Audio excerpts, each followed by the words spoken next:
Hello, I hope you are staying home. I have this short presentation that I wanted to do about what we're going to cover in class yesterday. This is based on chapter 2, scaling VLANs. We did talk about VLANs in Cisco 2, but now in Cisco 3, those are getting bigger and better. So this chapter talks about some of the things that should be done as the network grows. And this focuses specifically on VLAN trunking protocol and dynamic trunking protocol. Okay, so I'm going to explain a few concepts, and then after explaining the few concepts, I'll demonstrate those in Packet Tracer. I do have about 15 minutes, so I'll try to do all those within the 15 minutes that I can have this recording going. All right, so in this network, we did talk about VLANs before. You can see on the left, on the switch number 2, there are 3 VLANs that are on there, and we did talk about creating those. In Cisco 2, we also talked about creating trunks so that on Cisco 3, you should be able to view those, to have connectivity to those VLANs.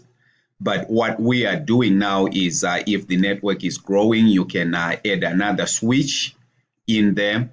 And as you add another switch, there are some these interfaces like interface 1, first Ethernet 01 on switch 2 has to be configured as a trunk port. Same thing with this first Ethernet 01 on switch 1, and then same thing with first Ethernet 3 on switch 3. Those are trunk ports.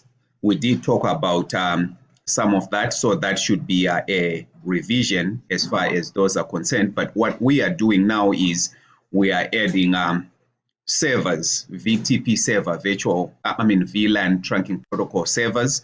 There is the VTP server, switch 1, and then switch 2 is set as a client. Switch 3 is also set as a client. So as you configure VTP, you can see that the initial step is to configure the VTP server, and the command for doing that is very simple and straightforward. It's VTP domain followed by the name that you are going to use, and then for the password, it's VTP password followed by the password that you are going to use, which is step number 2. And then step number 3, you configure the VTP clients. So if you were to do that, you start with switch 1, you go to switch 2, and then switch 2 and 3 will be configured as VTP clients. All right, so that's that process. But there are some characteristics of VLAN trunking protocols that you do need to keep in mind. Okay, so since the goal for having this protocol is to make sure that as the network grows, you are not doing the same commands on all your switches. In this network, there are only 3 switches, but the network can go very fast. You can be managing many switches. So VLAN trunking protocol helps you to copy the configurations that you may have on those VLANs from switch to switch. So that's the advantage of using this protocol as the network grows. And as you configure that, VTP uses advertisement messages, among all the different switches, that is the Cisco switches that are connected. So for instance, switch 1 will send advertisements to switch 2 and 3 And when that happens, you don't have to make the changes on each of those individual switches. And those advertisements include the domain name. So the domain name have to be set. By default, the domain name is set to now. But once you set the domain name, there's one thing to keep in mind. Only switches with the same domain name will be able to share their advertisements. So if you if your switches do not have the same domain name, they are not going to be sharing their advertisements. There is also what is called as the rev number, the VTP revision number. So each time there are some changes to VLANs, this is incremented. Okay, so you may, if your first switch has a rev number of 1 and there is another switch within your network that has a revision number of 15, the other switch will say, oh, what happened? There must be, you have a higher number, so you must be, you must have updated, where have I been? And automatically that switch with revision number 1 will say to switch with revision number 15, tell me more, what changes have happened? And then that switch will send the revisions in terms of the changes that have happened to the VLANs. They will be sent over. So keep that in mind, and we'll see how that works in a little bit here. There is, in the advertisements, there are also the VLAN IDs. Those sent, and then the VLAN configurations. Whatever configurations you have, those are included in the advertisement. There is also the version of VTP. In this class, we primarily use either version 1 or version 2. Version 1 should be fine. Version 2 has to do with the token ring protocol. If you have if you are running that within your network, then you may need that. Version 3 is outside of the scope of this class. Then you also need VTP passwords can be used. If you are setting a VTP password on your server, it has to be the same password on all the clients. And then just keep in mind that extended VLANs, the ones from 1006 to 4094, those are not advertised by the VLAN trunking protocol.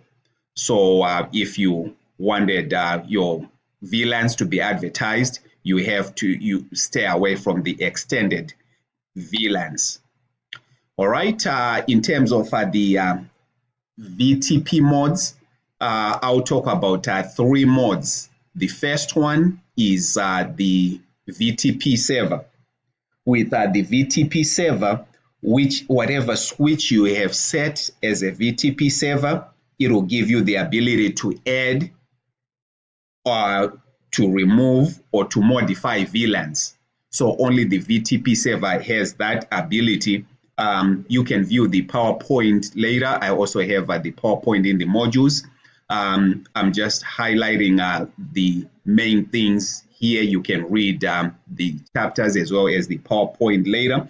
But with the server, it can add, it can remove, it can modify VLANs. You can also change VTP configuration settings with the VTP server. And then obviously you can send some advertisements. With the VTP client, you can send and receive advertisements, but you cannot add, you cannot remove, you cannot modify VLAN information. Okay, so once you have received something, you can share that with other clients, but you cannot add, remove, or modify VLANs. All right, and then you have the VTP transparent and switches in this mode do not participate in VTP except that they can forward the advertisements. All right, the Next thing is the trunking modes. There are different trunking modes that you can use. You have there is the switch port mode access, and with the switch port mode access, it simply tells a port that it's a non-trunk, an interface, I should say, that it's a non-trunk interface. So there is no trunking that will take place. This is the mode that you use for accessing, not for regular use, not for trunking. Then there is the switch port mode dynamic auto. With the dynamic auto, it will trunk. If you set your switch to dynamic auto, it will trunk. However, if you have two switches that are both set to dynamic auto, they are not going to be able to trunk. You can think of this as the 8th grade dance. If you have them, the boys on one side and the girls on the other side, they'll just stare at each other, and even though they may want to dance, if no one takes the initiative, they won't dance. So that's what happens with dynamic auto. If you set two switches to dynamic auto, they can, but they are not go-getters. So they are not going to be able to trunk, even though they have the ability to trunk. If you set the switch, the third one there is dynamic desirable. The dynamic desirable is a go-getter. It will trunk and it will go to the other switch and say, do you want to trunk? And trunking will take place. So if you set one to desirable, the desirable is the go-getter. They'll go to the dynamic auto and say, let's trunk, and auto will trunk if it has been approached. So keep that in mind. Setting switches, both switches to dynamic auto will not trunk, but if you set one to dynamic desirable, it will trunk. And then there is the switch port mode trunk. This is this will trunk, regardless. If you set it to auto, that's more like a static trunking. It will trunk. It will reach out to the other ones and trunk if they are available to trunk. That is, if they are either set to dynamic desirable or if they are set to dynamic auto.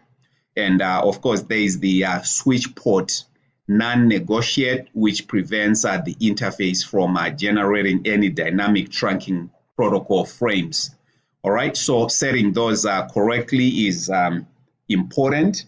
And in the actually in the next demonstration, in the next recording, I'm going to demonstrate how these work, since we have the basics covered.